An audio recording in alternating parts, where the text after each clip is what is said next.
जय हिंद एवरीवन।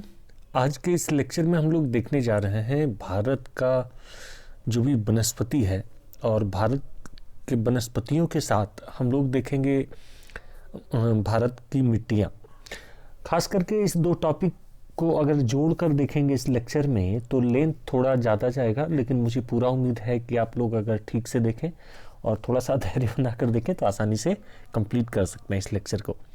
देखिए, major type जो सॉइल है इंडिया में उसका मैपिंग देखेंगे, फिर नोट के जरिए हम देखेंगे कौन कौन सॉइल कहाँ पे पाई जाती है, उसकी प्रमुख विशेषताएं क्या है, और साथ ही फिर उसके बाद हम लोग देखेंगे नेचुरल वेजिटेशन या फिर प्राकृतिक वनस्पति के अंतर्गत कि कौन से क्षेत्र में भारत के किस राज्य में या कौन से क्षेत्र में किस किस प्रकार का वन पाया जाता है। जैसे हम जानते हैं सदाबहार वन, एवरग्रीन फॉरेस्ट या फिर पर्णपाती वन या जो भी वन पाए जाते हैं, मैंग्रोव वन, ये सारे वनों को देखेंगे। फिर राजस्थान में जैसे कंटीले या झाड़ियों वाले वन कहाँ कहाँ पाए जाते हैं उसका नोट भी देखेंगे और उसे मैपिंग के जरिए भी डिस्कस करेंगे हम लोग। तो ये लेक्चर का लेंथ दोनों टॉपिक इसमें इंटीग्रेटेड होगा, इसलिए थोड़ा सा इसका लेंथ जाएगा। तो आप सभी से उम्मीद है कि आप धैर्य बनाकर इस लेक्चर को कंप्लीट करेंगे, और अगर हमारा ये लेक्चर अच्छा लगता है तो वीडियो को लाइक करके चैनल को सब्सक्राइब कर लें। ठीक है, हम लोग चलते हैं, पहले नोट्स पे चलते हैं, उसके बाद मैपिंग के जरिए इसे डिस्कस करते हुए चलेंगे। तो सबसे पहले देखिए, अब मिट्टी होती क्या चीज़ है। जैसे हम भारत की मिट्टी को पढ़ने वाले हैं इस लेक्चर में, तो सबसे पहले हम जानते हैं मिट्टी होती क्या चीज़ है। तो यहाँ पर बताया जा रहा है कि भारत महाद्वीपीय भूपृष्ठ की सबसे ऊपरी असंगठित चट्टानी परत के भौतिक एवं रासायनिक परिवर्तन से मृदा का निर्माण होता है। तो यहाँ पर मिट्टी या मृदा के निर्माण की बात की जा रही है कि जो महाद्वीपीय भूपृष्ठ है, यानी ऊपर का जो हम सतह देख रहे हैं, सरफेस देख रहे हैं अर्थ का, वहाँ पर क्या है, असंगठित चट्टानी परत के भौतिक और रासायनिक परिवर्तन से मृदा का निर्माण होता है। मतलब उसके टूटने, फूटने, सड़ने, गलने से क्या होता है कि मृदा या मिट्टी का निर्माण होता है।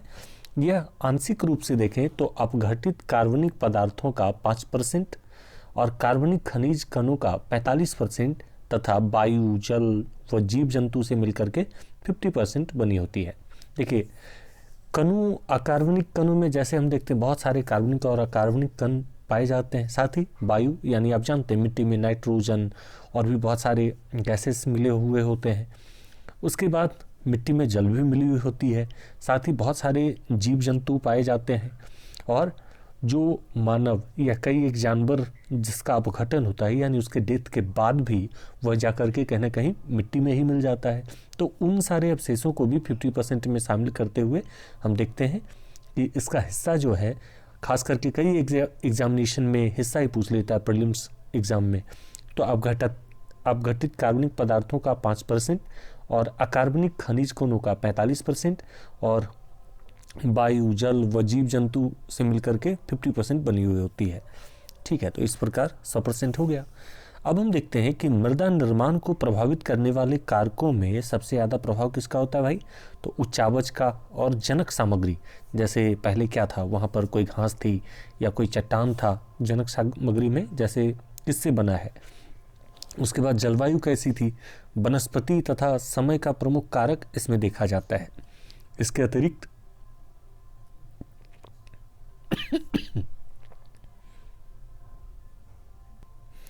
अतिरिक्त हम देखें तो मृदा निर्माण को प्रभावित करने वाले कारकों में क्या क्या है, उच्चावच, जनक सामग्री, जलवायु, वनस्पति तथा समय प्रमुख कारक है।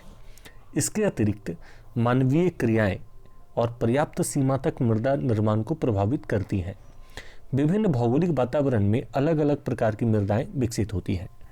इस संदर्भ में भारतीय कृषि अनुसंधान परिषद यानी ICAR, Indian council agriculture research द्वारा, ठीक है, 1956 में यह किया गया था कार्य, और इस संदर्भ में भारतीय कृषि अनुसंधान परिषद Indian council of agriculture research द्वारा 1956 में किया गया था।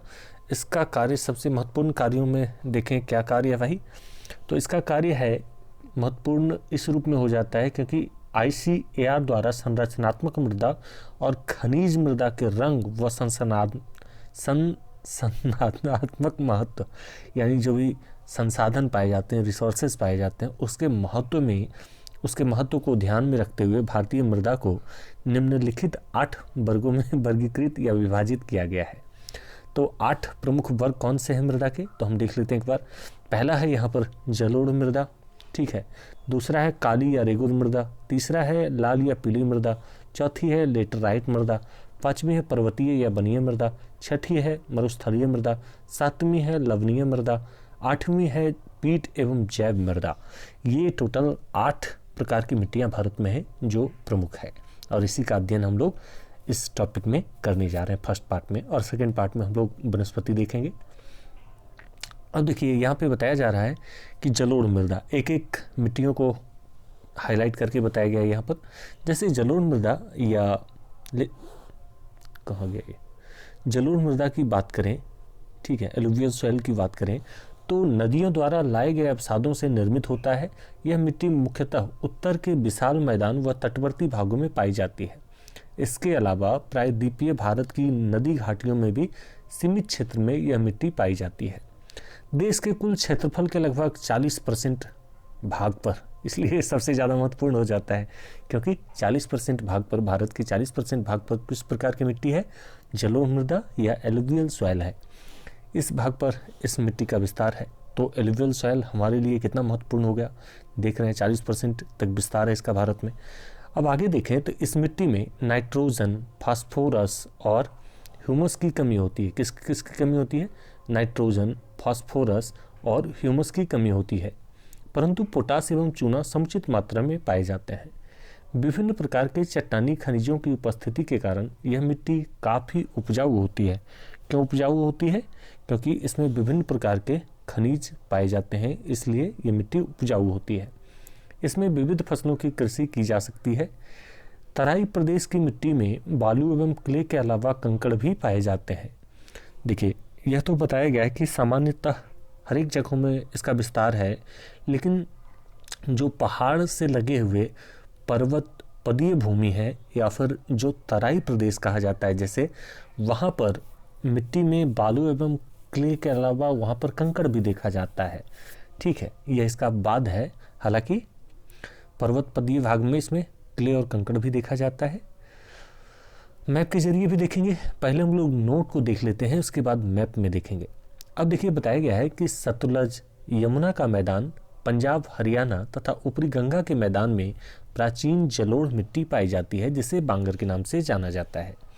तो बांगर क्या है, बांगर है प्राचीन जलोढ़ मिट्टी है, और यह कहाँ पाई जाती है भाई, तो यह पाई जाती है सतलज, यमुना का मैदान और पंजाब, हरियाणा तथा ऊपरी गंगा के मैदान में, ठीक है, प्राचीन जलोढ़ पाई जाती है जिसे बांगर कहते हैं। इसका रंग गहरा है। इस मिट्टी में यत्र तत्र चूने की गांठें पाई जाती है, जिन्हें कंकर के नाम से जाना जाता है। इस मिट्टी में मुख्यतः गेहूं, गन्ना, जौ आदि फसलें उपजाई जाती हैं। मध्य एवं निम्न मैदानी क्षेत्र में बाढ़ के कारण मृदा का नवीनीकरण होता रहता है। इस नवीन जलोढ़ मृदा को खादर कहा जाता है।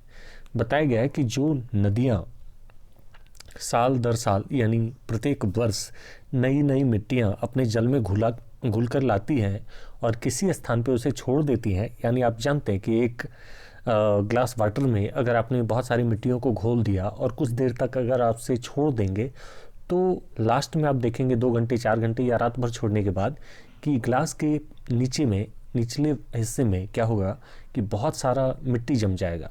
तो ठीक उसी प्रकार से नदियाँ जब जल प्रवाहित करती हैं अपना, और जल प्रवाहित करने के बाद उसमें जो घुले हुए मिट्टी होते हैं उसको मैदानी क्षेत्रों में ला करके बिछा देती है और पानी ऊपर ऊपर चला जाता है, और उसी नवीन मिट्टी को कहा जाता है खादर।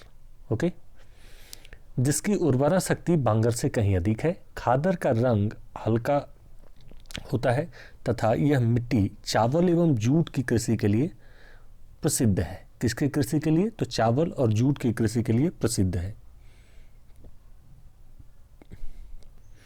और बताया गया इसी में कि जब हम चावल जूट के लिए प्रसिद्ध कृषि की जाती है इसमें, यानी चावल और जूट बहुतायत मात्रा में नवीन रेगुर मिट्टी में उगाया जाता है या नवीन जलोढ़ मिट्टी में उगाया जाता है, और पश्चिम से पूर्व की ओर इसमें बालू की मात्रा घटती जाती है। जैसे हमारा इंडिया का ये मैप हो गया, तो इसके संदर्भ में कहा जा रहा है कि जब हम पश्चिम से पूर्व की ओर बढ़ते हैं ना इस तरह से, तो इसमें बालू की मात्रा घटती जाती है इस तरह से, ठीक है। अब हम देखते हैं कि काली या रेगुर मिट्टी के बारे में बताया जा रहा है। तो काली मिट्टी या रेगुर मिट्टी जो है, इस मिट्टी का निर्माण जो हुआ था, इस मिट्टी का निर्माण बेसाल्ट चट्टानों के विखंडन से हुआ है, जिस कारण मिट्टी के कण बारीक होते हैं, और टिटेनिफेरस मैग्नेटाइट लवणों की उपस्थिति के कारण इस मिट्टी का रंग काला होता है। तो टिटेनिफेरस मैग्नाइट के कारण मिट्टी का रंग कैसा होता है? तो काला होता है। किसका? काली या रेगुर मिट्टी का। ओके, अब हम आगे चलते हैं। इसमें बताया गया है कि बारीक या महीन गठन के कारण यह सिकुड़ती है, जिस कारण चौड़ी एवं गहरी दरारों का निर्माण हो जाता है, ठीक है। और गीली होने पर यह मिट्टी फूल जाती है, और इस प्रक्रिया द्वारा काली मिट्टी में स्वतः जुताई होती रहती है। महीन कणों के कारण इस मिट्टी की जल धारण क्षमता अधिक होती है, अतः यह मिट्टी शुष्क कृषि के लिए उपयुक्त है।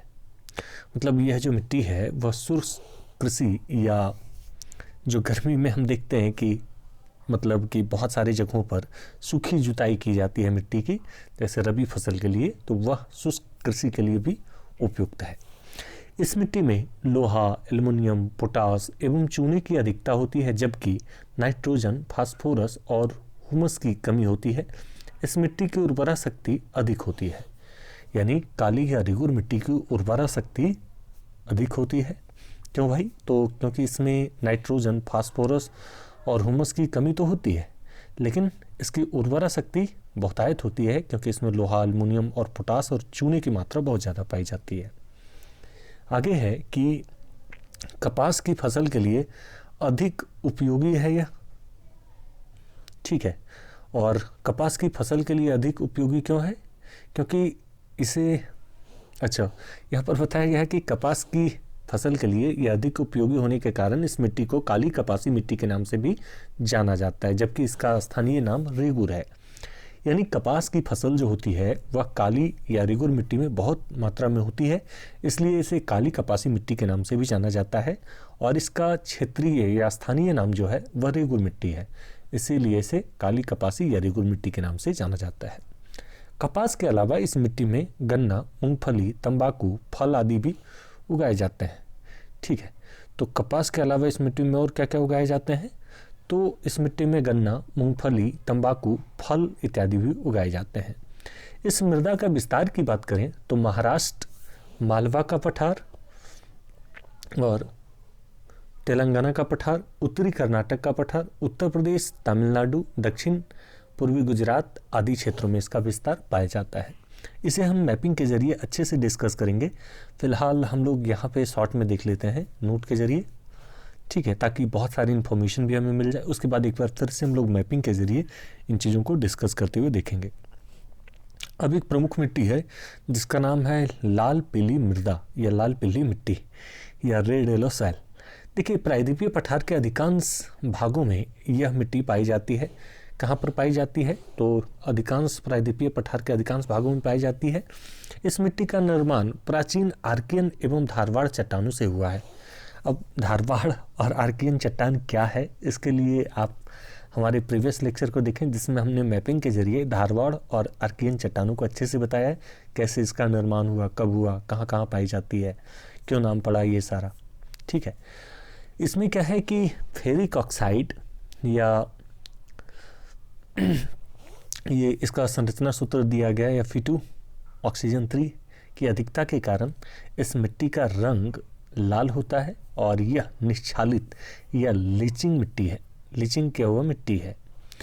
अब निश्चालित या लीचिंग मिट्टी क्या होता है? क्योंकि इसकी ऊपरी परत में लोहा एवं एल्युमिनियम की अधिकता होती है, किंतु नाइट्रोजन, फास्फोरस और पोटास एवं हुमस की कमी होती है। चूने की कमी के कारण यह आंशिक रूप से अम्लीय हो जाती है। निश्चालित या लीचिंग उसे कहते हैं जब एक स्थान पे बहुत सारे बारिश हो रहे हैं और वहाँ बारिश के कारण क्या हो रहा है कि बारिश के कारण वहाँ की मिट्टी में जो भी तत्व पाए जा रहे थे वो घुल करके बारिश के पानी में बह गया है या कहीं और फैल गया है। इसके कारण क्या होगा, उस मिट्टी का लिंचिंग हो गया या निछालन हो गया या निछालित हो गया मिट्टी। ठीक है, अब यहाँ पर है कि पोषक तत्वों की कमी के कारण यह कम उपजाऊ मिट्टी कही जाती है, लाल या पीली मिट्टी। क्यों? क्योंकि पोषक तत्व की कमी है इसमें और इसलिए यह कम उपजाऊ है। इस मिट्टी में मोटे अनाज, दलहन एवं चावल भी उपजाए जाते हैं और लाल एवं पीली मिट्टी का विस्तार कर्नाटक, आंध्र प्रदेश, रायलसीमा का पठार, तमिलनाडु और छोटा नागपुर का पठार और उड़ीसा एवं पश्चिम बंगाल की पठारी क्षेत्र और छत्तीसगढ़, पूर्वी मध्य प्रदेश और उत्तर पूर्वी भारत आदि क्षेत्रों में भी पाई जाती है।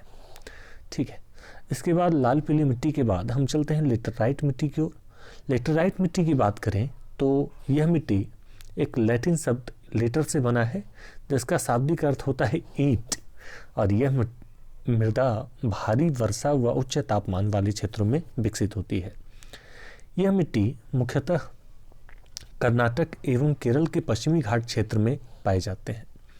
उड़ीसा एवं आंध्र प्रदेश के पूर्वी घाट क्षेत्र, खास करके शिलोंग का पठार, राजमहल की पहाड़ी, छोटा नागपुर का पाट प्रदेश आदि क्षेत्रों में भी यह पाई जाती है।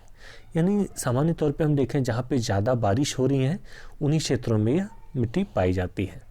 ठीक है, और यह निछालित या लीचिंग वाली मिट्टी होती है। ठीक है, उसके बाद इसमें दिया गया है, क्या दिया गया है, निछालन अधिक होने के कारण चूना एवं सिलिका तो निछालित हो जाते हैं, मतलब बहुत ज़्यादा बारिश के कारण लिंचिंग अधिक होता है जिसके कारण चूना एवं सिलिका निछालित हो जाते हैं, किंतु लोहे के ऑक्साइड तथा एल्युमिनियम से भरपूर मृदाएं शेष रह जाती हैं। इस मिट्टी में नाइट्रोजन, फास्फोरस, कैल्शियम तथा ह्यूमस की कमी होती है। निछालन के कारण यह मिट्टी कम उपजाऊ होती है। क्यों भाई? तो निछालन के कारण ये मिट्टी से जो भी पोषक तत्व होते हैं वह कहीं और फैल जाते हैं और यह मिट्टी कम उपजाऊ हो जाती है। ठीक है, सूखने पर यह मिट्टी ईंट की तरह कठोर हो जाते हैं लेटराइट मिट्टी, और गीली होने पर काफ़ी मुलायम लेटराइट मिट्टी हो जाता है। तो इसकी एक प्रमुख विशेषता है, कभी कभी इतने पॉइंट के बेस पे ही क्वेश्चन इसका पूछ लिया जाता है, तो ध्यान में रखिएगा इसे। अब इस मिट्टी में मुख्यतः काजू, मोटे अनाज एवं मसाले की कृषि की जाती है। ठीक है, काजू, मोटे अनाज और मसाले की कृषि की जाती है। साथ ही हम देखें जैसे बहुत सारी जगहों पर कॉफ़ी या चाय भी उगाया जाता है इस मिट्टी में। ठीक है, अब आगे चलते हैं यहाँ से हम लोग। अब दिया गया है पर्वतीय या वनीय मृदा। तो पर्वतीय या वनीय मृदा की बात करें तो हिमालय पर्वतीय क्षेत्र, उत्तर पूर्वी भाग तथा प्रायद्वीपीय भारत के पहाड़ी क्षेत्रों में यह मिट्टी पाई जाती है। पर्वतीय ढालों पर विकसित होने के कारण मिट्टी की यह परत पतली होती है। ठीक है, और वर्षा की अधिकता वाले क्षेत्रों में निछालन के कारण यह मिट्टी अम्लीय होती है। अतः चाय की कृषि के लिए यह मिट्टी उपयुक्त होती है और अनुकूल ढाल के कारण इस मिट्टी में चाय के अलावा कहवा, मसाला, फल आदि की कृषि भी होती है।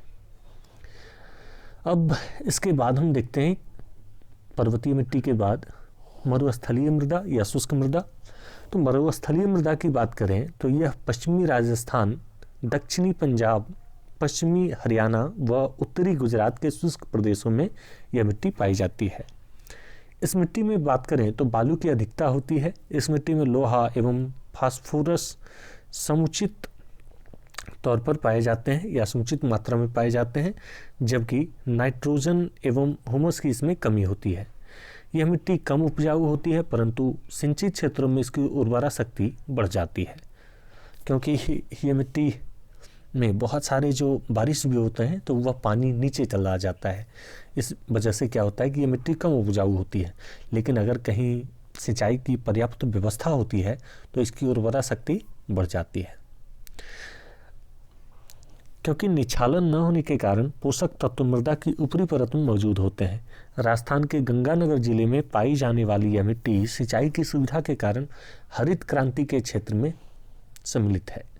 देखिए, यहाँ पर बात की गई थी मरुस्थलीय मिट्टी या फिर इसे हम शुष्क मृदा भी कहते हैं। तो इसमें होता क्या है कि जैसे ये रेत का एक छोटा सा प्लेस है, मतलब यहाँ पर रेत है या फिर ये मिट्टी पाई जाती है, मरुस्थलीय मिट्टी। इसमें बारिश बहुत कम होता है मरुस्थलीय क्षेत्र में। इस वजह से क्या है कि इसमें जो भी पोषक तत्व पाए जाते हैं इस मिट्टी में, वो यहीं पर विद्यमान रहते हैं, क्योंकि निछालन नहीं होगा। और निछालन नहीं होगा तो अगर किसी प्लेस से इसमें पानी डाला जाता है तो क्या होगा कि ये इसकी उर्वरा शक्ति बढ़ जाती है मिट्टी की। और उर्वरा शक्ति बढ़ने के कारण ही हम देखते हैं कि राजस्थान का बहुत सारा जो ज़िला है, जहाँ से भाखड़ा नंगल परियोजना के अंतर्गत इंदिरा गांधी नहर निकाल करके सिंचाई की व्यवस्था की गई है और उससे पानी लाया जाता है। जैसे हनुमानगढ़ जिला या फिर गंगानगर जिला, इन सारे ज़िलों में देखें तो इसी प्रकार की मिट्टी पाई जाती है, जहाँ पर हरित क्रांति के रूप में एक बड़ा योगदान देखा जाता है कि इस क्षेत्रों ने भी काफ़ी महत्व निभाया है, काफ़ी भूमिका निभाया है इस रूप में कि वहाँ की मिट्टी को अगर सिंचाई सुविधा उपलब्ध कराई जाए तो हरित क्रांति में यह काफ़ी योगदान दिया है ये क्षेत्र। और ये क्षेत्र में कैसी मिट्टी पाई जाती है, तो मरुस्थलीय मिट्टी पाई जाती है, यह शुष्क मृदा। उसके बाद एक प्रमुख मृदा है लवणीय मृदा। लवणीय मृदा की बात करें तो यह अनुपजाऊ मिट्टी है जो शुष्क एवं अर्धशुष्क प्रदेशों में अति सिंचाई वाले क्षेत्रों में पाई जाती है। इन प्रदेशों में बाष्पीकरण की क्रिया अधिक होने के कारण केशुकत्व क्रिया या कैपिलरी एक्शन द्वारा मिट्टी की ऊपरी परत में सोडियम, मैग्नीशियम या फिर पोटेशियम के लवण एवं क्षार निक्षेप हो जाते हैं। मतलब ये प्रदेश में क्या होता है, बाष्पीकरण या जो वेपोराइजेशन होता है। जैसे हम देखते हैं कि किसी जगह पे झील पे अगर हीट पड़ रहा है या सनरेज पड़ रही है या धूप पड़ रहा है तो वहाँ से क्या होता है, वाटर वेपर ऊपर उठता है गर्म होकर के, और क्या होगा कि वहाँ की जल घटेगी उस झील की, तो उसी को हम कह रहे हैं। और कैपिलरी एक्शन क्या है कि मिट्टी के अंदर कैपिलरी एक्शन यानी महीन महीन सुराख या छेद के द्वारा पानी ऑब्जर्व होता है मिट्टी में। तो कैपिलरी एक्शन के द्वारा मिट्टी की ऊपरी परत में सोडियम, मैग्नीशियम, पोटेशियम के लवण एवं क्षार निक्षेप हो जाते हैं। ठीक है, यानी नीचे से ऊपर की ओर आते हैं। इसमें नाइट्रोजन एवं चूने की कमी होती है और लवणीय मृदाओं का अधिकतर प्रसार पश्चिमी गुजरात, पूर्वी तट के डेल्टाओं और पश्चिम बंगाल के सुंदरबन क्षेत्रों में पाया जाता है। पीट एवं जैव मृदा की बात करें, अब एक प्रमुख मृदा है पीट या जैव मृदा। तो इसकी बात करें तो ये मृदाएं भारी वर्षा एवं उच्च आर्द्रता से युक्त उन क्षेत्रों में पाई जाती है जहां वनस्पति की अच्छी वृद्धि हुई हो। यह मिट्टी निम्न मैदान एवं डेल्टाई प्रदेश के दलदली क्षेत्रों में पाई जाती है। इस मिट्टी में जैविक पदार्थों की अधिकता होती है, किंतु ये अपघटित रूप में नहीं होते हैं, और क्योंकि ऑक्सीजन की कमी के कारण जीवाणु क्रिया नहीं हो पाती है। हालांकि एनारोबिक बैक्टीरिया द्वारा आंशिक रूप से अपघटन होता है। यह मिट्टी अपरिपक्व होती है। इस मिट्टी में मैंग्रोव का विकास बेहतर होता है, और इसी रूप में हम देखते हैं कि बहुत सारे दलदली क्षेत्रों में या सागर तटीय क्षेत्रों में मैंग्रोव का विकास इस मिट्टी में बहुत ज़्यादा देखा जाता है। अब एक प्रमुख मिट्टी है और ये लास्ट है कि मृदा से ये 8 मिट्टी तो हमने बता ही दिया। अब मृदा से संबंधित कुछ फैक्ट है, उसको एक बार देख लेते हैं। उसके बाद हम लोग मैपिंग के जरिए एक बार अच्छे से इसका रिविजन कर लेंगे। ठीक है, मृदा से संबंधित अन्य तथ्यों की बात करें तो लवणीकरण एवं क्षारीयकरण दिया हुआ है। क्षारीयकरण ओके, तो पहले इसे देख लेते हैं। नहीं, मैपिंग ही देख लेते हैं, बेहतर ये होगा हमारे लिए। तो ये देखिए हमारे पास इसका मैप रहा, ये हमारे पास मिट्टियों का मैप रहा, और इसमें हम देख पा रहे होंगे कि कहाँ कहाँ पे कौन कौन सी मिट्टियाँ पाई जा रही हैं। खास करके इसमें हम देखें तो ये देखिए हमारे पास जो मैप है ये NCERT बेस्ड मैप है, हालांकि क्लियर नहीं आ रहा है। ये देखिए रेड सॉइल का एरिया है। रेड सॉइल की बात करें तो जहाँ पे वर्षा कम हो रही है जिन क्षेत्रों में, खास करके उन क्षेत्रों में इसका विकास ज़्यादा हुआ है रेड सॉइल का। ठीक है, ये पट्टी में है। उसके बाद ब्लैक सॉइल की बात करें तो इस तरह से इसका विस्तार है। इसमें भी कुछ क्षेत्रों में कम बारिश हो रही है, लेकिन कुछ क्षेत्रों में ज़्यादा भी हो रही है। और एलुवियल सॉइल की बात करें या फिर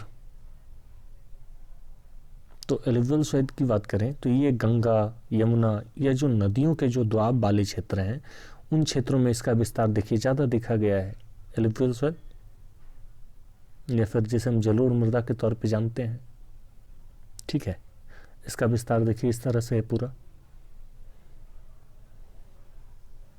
पंजाब तक है, पंजाब, हरियाणा, राजस्थान का कुछ भाग, और उत्तर प्रदेश, बिहार, झारखंड का कुछ हिस्सा, वेस्ट बंगाल, उसके बाद इधर देखिए मेघालय, असम का कुछ हिस्सा, ये सारे क्षेत्रों में ये फैला हुआ है। ठीक है, इसके बाद हम देखें तो हमें दिख रहा है यहाँ पर फॉरेस्ट या मॉन्टेनियस सॉइल। ये देखिए हरे हरे कलर में जो दिखाया गया है ये मॉन्टेनियस सॉइल है, जो हिमालय पर्वत का विस्तार है उन्हीं क्षेत्रों में खास करके ये ज़्यादा पाया जा रहा है। ठीक है, उसके बाद हम देखते हैं तो एलुवियल सॉइल तो पूरा इंडिया में फैला हुआ है जहाँ तहाँ। ठीक है, ये रहा कुछ इसमें भी।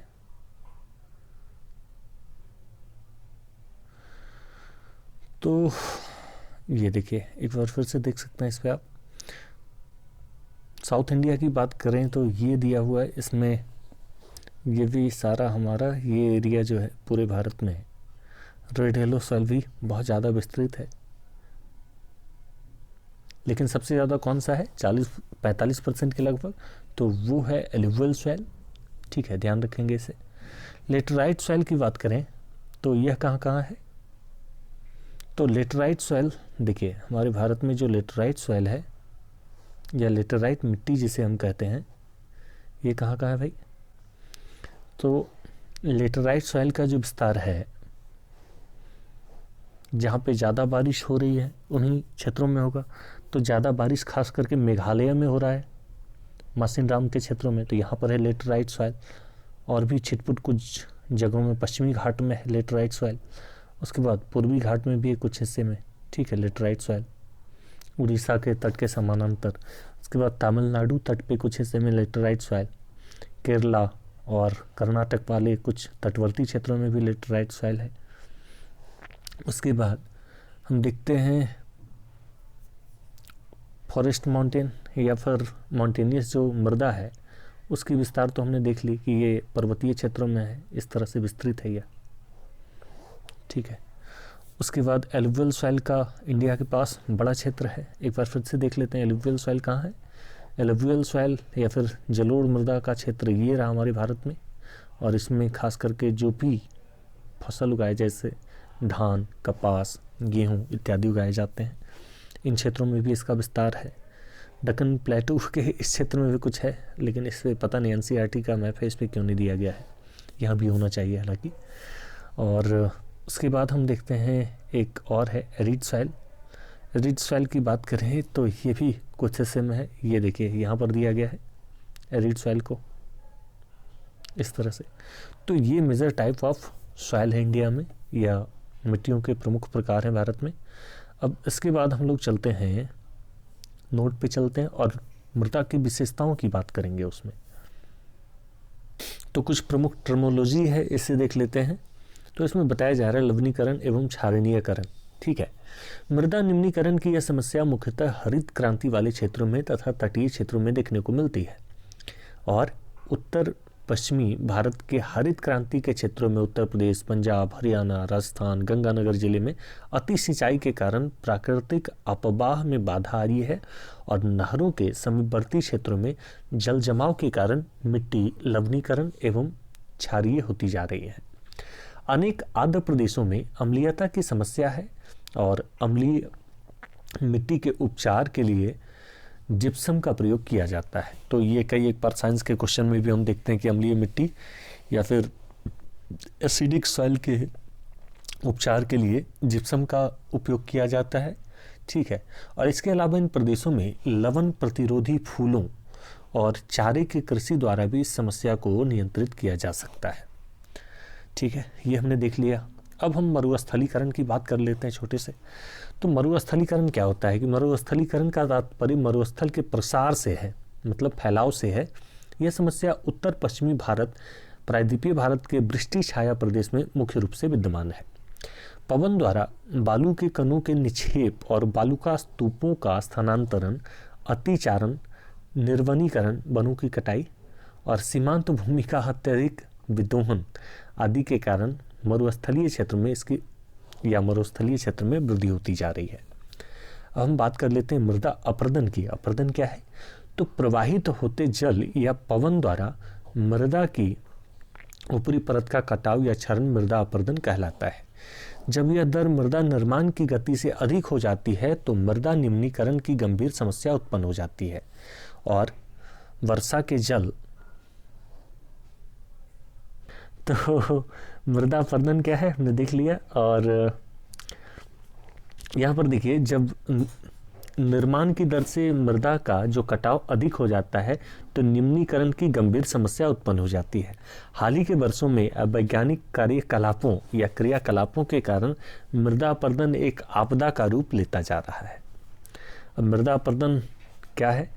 मृदा अपरदन के लिए कुछ मानवीय गतिविधियां भी काफ़ी हद तक उत्तरदायी हैं और मृदा अपरदन के कारण निम्नलिखित है। जैसे मृदा अपरदन कैसे होता है, किन किन कारणों की वजह से होता है, इसे हम शॉर्ट में देख लेते हैं। तो मृदा अपरदन का प्रमुख कारण की बात करें तो सबसे पहले है निम्नीकरण या निर्वनीकरण। निर्वनीकरण का मतलब हुआ वनों की कटाई या फिर वनों को काट करके हम जो लकड़ी के तौर पे उपयोग कर लेते हैं। इसके कारण क्या होता है कि वहाँ पर बहुत सारी मिट्टियों पे डायरेक्ट जो बारिश की बूंदें आती है, इससे मिट्टी वहाँ से जल में घुल करके कहीं दूसरे जगह से विक्षेपित हो जाती है। और दूसरी बात, अगर हवाओं का जोर का झोंका आएगा तो मिट्टी को धीरे धीरे धीरे धीरे उड़ा करके किसी दूसरे स्थान पे ले जाएगा, तो ये निर्वनीकरण के कारण होता है। अत्यधिक पशुचारण, जैसे किसी स्थान पे बहुत ज़्यादा मात्रा में जानवर आएंगे और घास को खा जाएंगे, तो वहाँ के जो जड़ रहते हैं मिट्टी में लगे हुए, तो वो जड़ कहीं ना कहीं घट जाएगा और ऊपर का अगर घास खा जाएगा जानवर बार बार तो क्या होगा कि मिट्टी वहाँ की छिन जाएगी और वहाँ पर भी क्या होगा, जब बारिश की पानी आएगी या बारिश की बूंदें आएगी तो मिट्टी को ज़्यादा घुलाएंगी वो और अपने साथ लेकर दूर ले चली जाएंगी। झूम कृषि में आप जानते हैं कि खास करके हमारे नॉर्थ ईस्ट वाले क्षेत्र में ज़्यादा होता है, जैसे नागालैंड, मेघालय, ये सारे मणिपुर, इन सारे क्षेत्रों में ज़्यादा होती है झूम कृषि, जहाँ पर बहुत सारे जंगलों की सफाई की जाती है, फिर वहाँ पर एक साल कृषि की जाती है और फिर वहाँ पर एक साल कृषि करके छोड़ दिया जाता है। कुछ सालों में फिर वहाँ जंगल उगेंगे, फिर उसकी कटाई करके फिर साफ करके फिर जलाया जाता है उनको, तो झूम कृषि हो गया। अब वैज्ञानिक कृषि पद्धति, जैसे बहुत सारे जगहों पे हम देखते हैं बहुत सारा जल भर दिया किसी स्थान पे, फिर जल को खोल दिया, तो क्या होगा, उस स्थिति में भी बहुत मात्रा में देखा जाता है कि ये हमारा अपरदन होता है बहुत सारे। उसके बाद हम देखें खनन के द्वारा, जैसे हम देखते हैं नदियों में बालू का खनन होता है, इसके वजह से क्या हुआ, जैसे यहाँ पे बहुत ज़्यादा गड्ढा खुदाई कर दी गई नदियों में, तो अगर ऐसे नदी का फ्लो इस तरह से इस डायरेक्शन में था तो अब खुदाई हो गई तो यहाँ से इस डायरेक्शन में मूव कर सकती है नदी, ठीक है। तो ये भी एक बड़ा वजह होता है कि अपरदन का कारण खनन भी होता है। जनसंख्या में वृद्धि, अब जनसंख्या में वृद्धि होगी, ज़्यादा लोग जाएंगे नदियों में, बांध बनाई जाएगी, पुल बनाई जाएगी, तो बहुत सारे कारण हैं। उसके बाद हम देखें तो मूसलाधार बारिश, जैसे वर्षा बहुत मात्रा में हो रही है, बड़ी बड़ी बूंदों में बारिश हो रही है, ये भी एक बड़ा वजह बनता है कि अपरदन का कारक बन जाता है। उसके बाद है तीव्र पवन, जैसे तेज़ हवाएं आती है, आंधी तूफान आता है, तब भी मिट्टियों को उड़ाकर दूर ले जाएगा और इसके कारण भी हम देखते हैं कि अपरदन बढ़ जाता है। उसके बाद है सागरीय तरंगें जब आती हैं तो वह भी मिट्टी को घुलाकर ले जाती हैं और मिट्टी घुलने के कारण क्या होता है कि अपरदन बहुत तेज़ी से होता है। उसके बाद देखिए सागरीय तरंग जैसे आती हैं बार बार, तो वो मिट्टी को कुछ कुछ घुला कर धीरे धीरे धीरे धीरे ले जाती हैं और इसके कारण भी अपरदन होता है। उसके बाद ढाल से समानांतर जुताई, जैसे हम देखते हैं कि जैसे ये ढाल हो गया इस तरह से कुछ, अब यहाँ पे क्या है, इस तरह से अगर जुताई की जा रही है ढाल पे इस तरह से, तो क्या होगा कि ये पानी ऐसे आई तो ढाल को तोड़ने के लिए, अपने फ्लो को तोड़ने के लिए जल क्या करेगी, अगर इस तरह से जुताई की गई है और जल धारा इस तरह से आ रही है तो इसको तोड़ेगी, लाइन को तोड़ेगी और चाहेगी फ्लो बनाना, और इसीलिए ढाल के समानांतर जुताई करना चाहिए। फिर हम जुताई अगर होता है तो भी ये अपरदन ज़्यादा होती है। नदी के अववाह में परिवर्तन, जैसे नदी के अववाह में मानव ये कारक द्वारा परिवर्तन किया जाता है, तो ये भी एक बड़ी वजह बनती है। तो ये सारे प्रमुख कारक रहे। और अपरदन से प्रभावित क्षेत्र कौन कौन से हैं भाई, तो देख लेते हैं। जैसे चंबल यमुना नदियों की उत्खात भूमि है, या पश्चिमी हिमालय का गिरिपदीय क्षेत्र है, या छोटा नागपुर का पठार है। तो उसके बाद हम देख लेते हैं छोटा नागपुर का पठार, या ताप्ती साबरमती की घाटी, राजस्थान गुजरात और हरियाणा का शुष्क क्षेत्र, और महाराष्ट्र का रेगुर या मृदा वाला क्षेत्र। ये सारे क्षेत्र हैं जो मृदा अपरदन से बहुत मात्रा में प्रभावित है भारत में। देखिए, ये हमारा अगर लेक्चर अटेंड कर रहे हैं आप, तो आपके सामने एक मैप होना बहुत ज़रूरी है, क्योंकि बहुत सारी चीज़ों में मैं डायरेक्ट क्षेत्र का नाम लेता हूँ तो उसमें आपके साथ समस्या आ जाएगी। अगर आपको क्षेत्रों का नॉलेज नहीं है तो मैप आपके पास होना ज़रूरी है।